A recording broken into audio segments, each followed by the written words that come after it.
Olá, turma. Bom dia, tudo bem?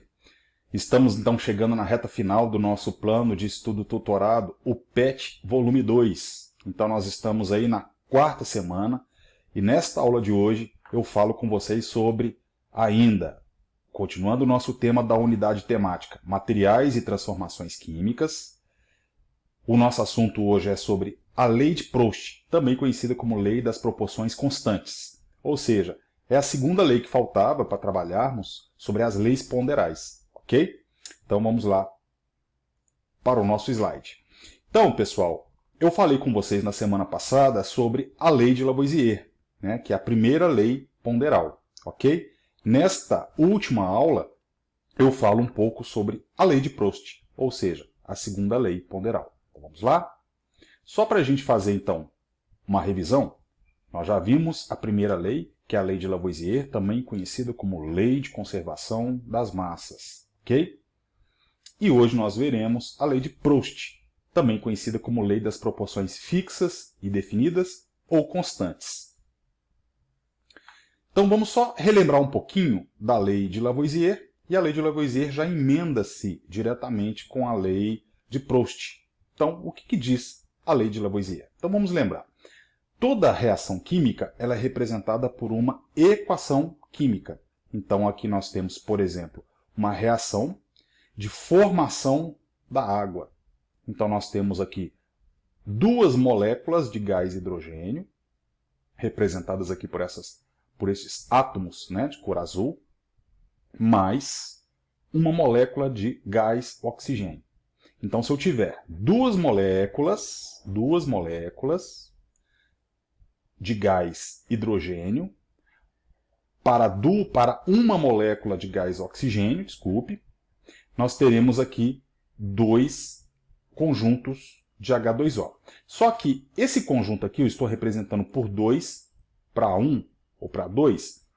Mais na frente nós vamos entender que isso não é não necessariamente uma unidade ou duas unidades, mas isso vai representar uma certa quantidade muito maior, que é chamado de coeficiente estequiométrico, ou seja, mol. A gente vai trabalhar ainda com essas quantidades de matérias, tá? Mas, por enquanto, vamos apenas representar e entender que isso seria um formato de dois conjuntos para um conjunto, para a produção de dois conjuntos de moléculas de água, tá? Mais para frente a gente entende o que seria esse tal mol, ou coeficiente estequiométrico, ok? Então, recordamos aqui, pessoal, nós temos aqui os reagentes, que é antes dessa seta, e logo em seguida, depois da seta, nós temos os produtos. Então, se eu somar as massas dos reagentes, eu tenho a mesma massa dos produtos, somando esses produtos, obviamente, tá? Então, esses números que tem logo aqui abaixo do átomo, eu chamo de índice, e esse índice representa a quantidade de átomos daquele elemento químico que faz participação naquela reação química, ok? E esse número que está em vermelho aqui, que eu destaquei em cor vermelha, ele é chamado de coeficiente estequiométrico, ok? Geralmente, os coeficientes estequiométricos, eles te contam qual a proporção de uma determinada substância que seria necessária para reagir com outra substância. Então, existe uma proporção, tá? Que nem a receita de um bolo, tá? Que eu vou até fazer uma analogia com vocês para vocês entenderem melhor daqui a pouquinho.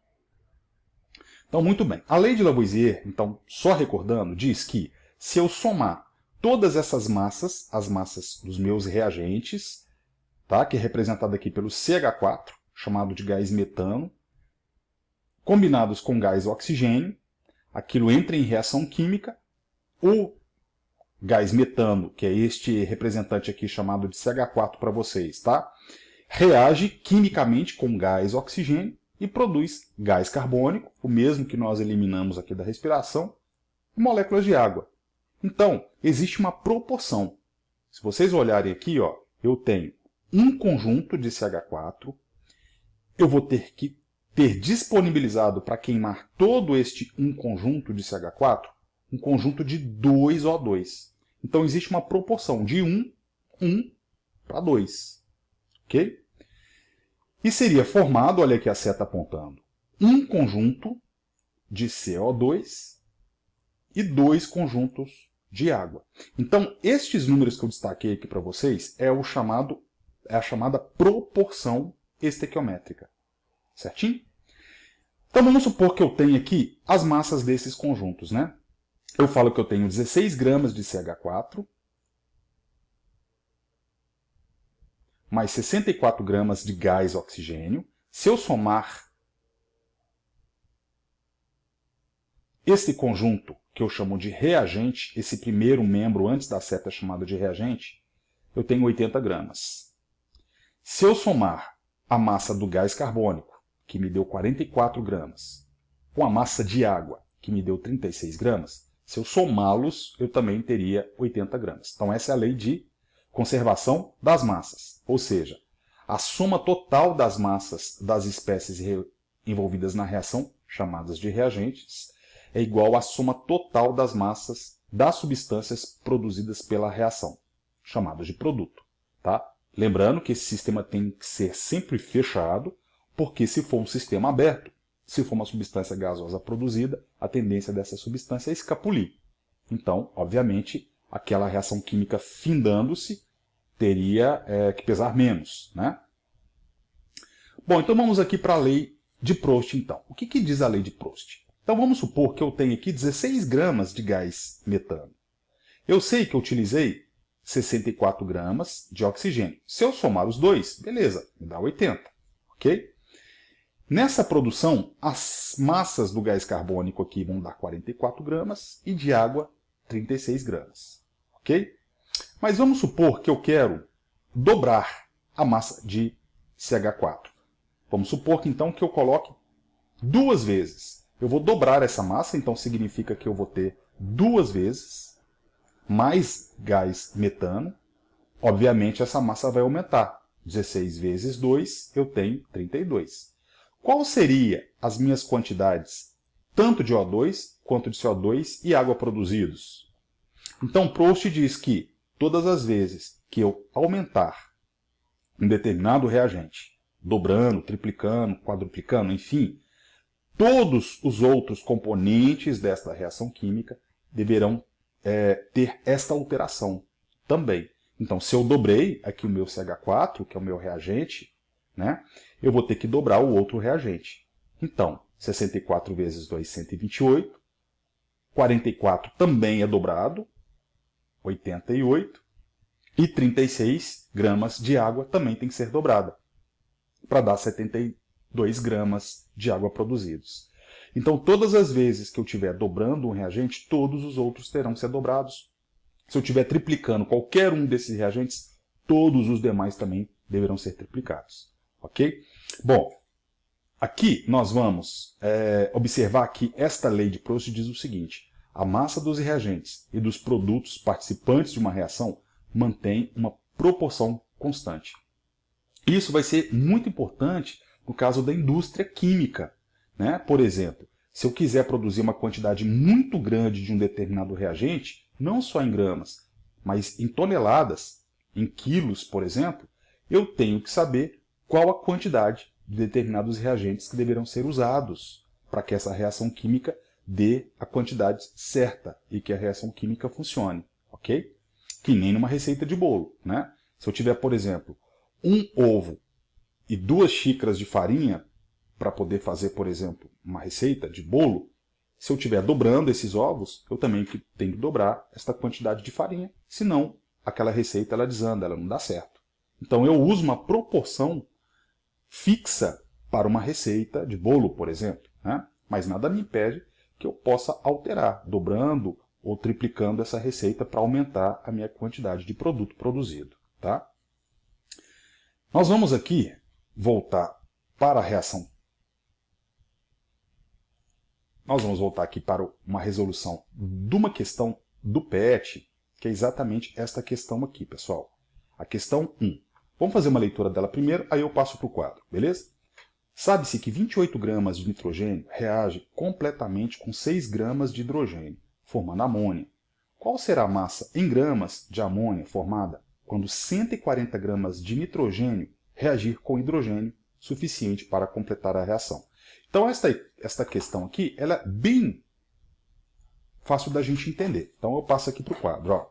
Vamos supor que eu tinha, né, uma quantidade de gás nitrogênio reagindo com gás hidrogênio para formar amônia. Se você não conhecer estas reações químicas, é só você pesquisar isso daí na internet, por exemplo, que eles te fornecem essas reações. Tá? Só que observe o seguinte, está faltando aqui as minhas proporções. Essas proporções aqui também a gente pode buscar via internet. Então, por exemplo, eu sei que eu vou precisar, tá, de um conjunto de N2, de 3 conjuntos de H2, para formar 2 conjuntos de NH3, que é o gás amônia. Então, existe uma proporção ou uma receita para isso. Isso daqui, pessoal, é chamado de proporção simples.